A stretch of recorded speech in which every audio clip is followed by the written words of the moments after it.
Reducing the efficacy of light bulbs was one of the first examples of planned obsolescence. In 1925, the world's largest light bulb manufacturers formed a cartel called the Phoebus Cartel with the explicit purpose of reducing the life expectancy of light bulbs. After all, if light bulbs last forever, no one needs to buy any more. And the Centennial light bulb has been running almost continuously since 1901.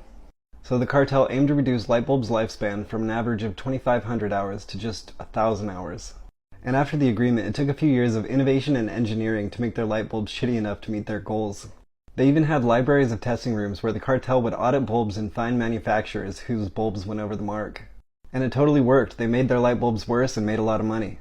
Another important early example of planned obsolescence is when Alfred P. Sloan became president of General Motors in 1923. If you recognize that name, it's probably because additional support for Radiolab is provided by the Alfred P. Sloan Foundation. in the early 1920s, GM was struggling because Henry Ford had sold the car to basically anybody who wanted one, but there wasn't much variation. Ford famously said, "Any customer can have a car painted any color he wants as long as it's black." So Alfred introduced different makes, models, colors, and accessories to General Motors, and different tiers of cars that wouldn't compete with each other. So buyers could stay within the General Motors family of cars as their buying power increased, moving from Chevrolet to Pontiac to Oldsmobile to Buick and Cadillac.